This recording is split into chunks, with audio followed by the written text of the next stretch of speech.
Assalamualaikum warahmatullahi wabarakatuh.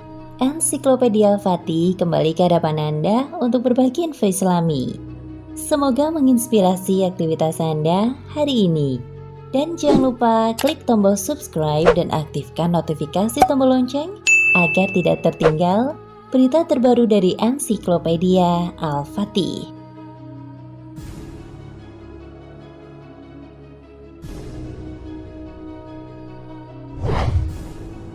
Ketika orang mulai mengkonsumsi gandum yang putih tanpa ada dedak atau bekatulnya, mulailah banyak penyakit.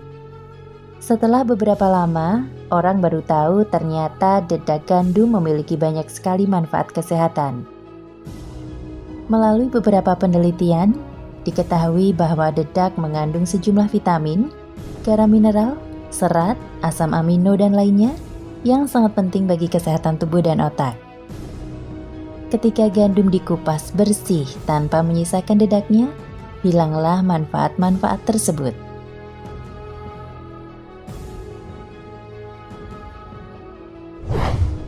Oleh karena itu, saat ini para dokter menyarankan para penderita penyakit gula, jantung, dan tekanan darah tinggi untuk mengkonsumsi gandum utuh.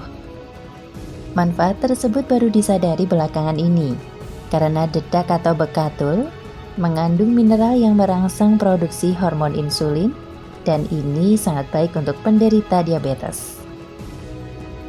Ada juga penelitian yang menghasilkan bahwa dedak atau bekatul juga bisa melindungi tubuh kita dari terserang kanker. Sangat baik untuk makanan anak-anak dan menghindarkan dari penyakit asma. Ada banyak zat antioksida yang terdapat dalam dedak atau bekatul ini.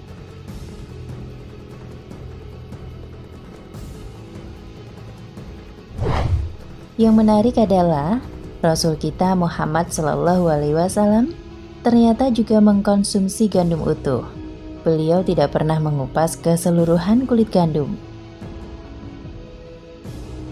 Dalam sebuah hadis yang diriwayatkan Bukhari dikatakan, apakah Rasulullah SAW makan gandum yang ditapis? Sahal menjawab, Rasulullah tidak pernah melihat gandum yang ditapis sejak Allah mengutusnya hingga mewafatkannya.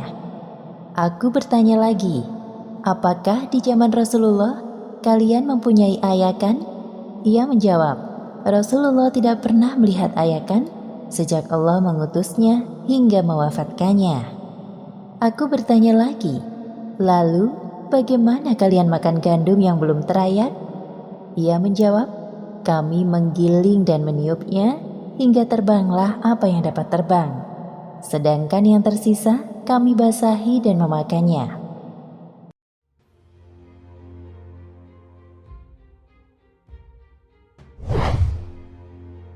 Selain gandum, Rasulullah SAW menyukai beberapa makanan. Berikut diantaranya.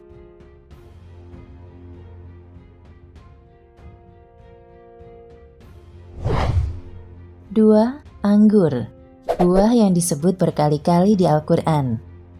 Salah satunya dalam surat Ar-Ra'd ayat 4 yang menyebutkan bahwa buah anggur memiliki kelebihan dalam hal rasa dibanding buah lainnya.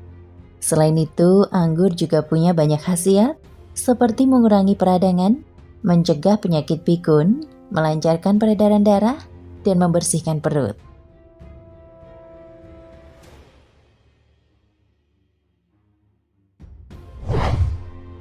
3. Madu.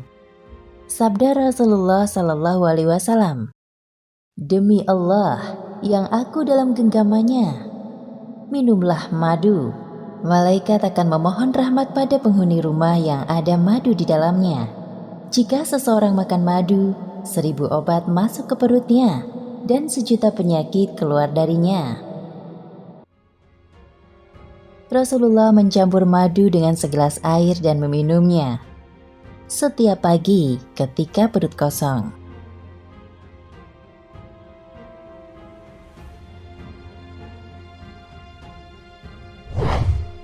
4. Jamur.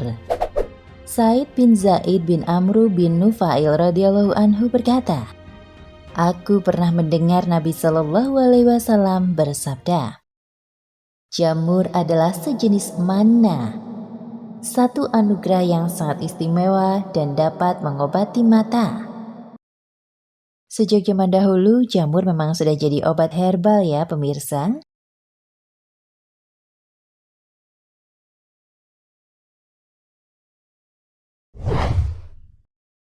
5. Semangka. Diriwayatkan dari Aisyah, dia berkata, sesungguhnya Nabi Shallallahu Alaihi Wasallam sering makan semangka disertai rutab. Hadis riwayat At-Tirmizi. Nabi mengatakan, wanita hamil tidak akan gagal melahirkan anak yang baik karakter dan wajahnya bila mengkonsumsi semangka.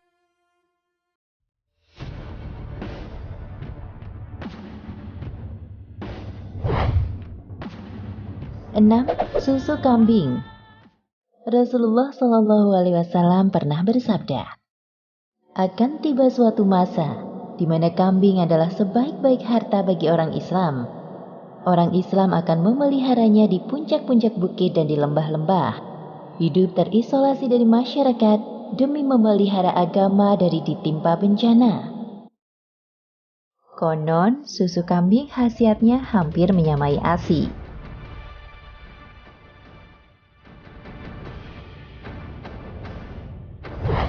Dari Abdullah bin Ja'far, diriwayatkan bahwa Nabi Shallallahu Alaihi Wasallam pernah memakan mentimun bersama kurma untuk menghilangkan dahaga dan mengurangi rasa panas tubuh. Sifat mentimun yang segar konon enak dimakan bersama kurma yang manis.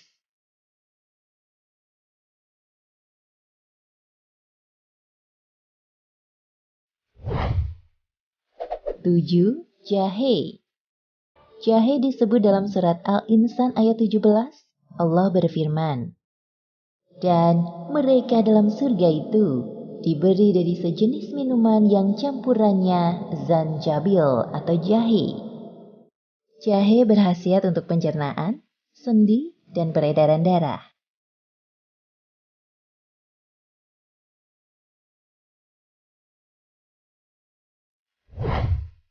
8. Labu. Dari Anas bin Malik radhiyallahu anhu, aku pergi bersama Rasulullah Shallallahu Alaihi Wasallam menghadiri jamuan makan tersebut. Dia menghampiri Rasulullah dan menyajikan roti dari gandum serta kuah berisi buah labu dan daging bakar. Anas berkata, aku melihat Rasulullah Shallallahu Alaihi Wasallam mencari-cari buah labu dari dalam sahfah tersebut, yaitu sebuah wadah makanan yang memuat makanan cukup untuk 5 orang.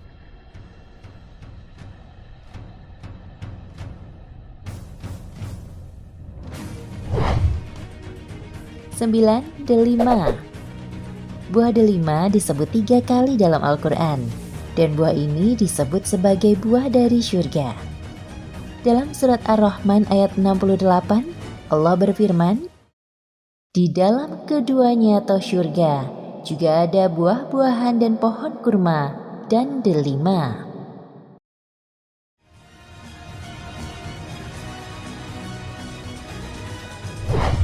Makanan lain yang juga menjadi favorit Rasulullah tapi belum begitu familiar di kita adalah barli, buah tin, habatus sauda, saffron, kelabat, dan cuka apel.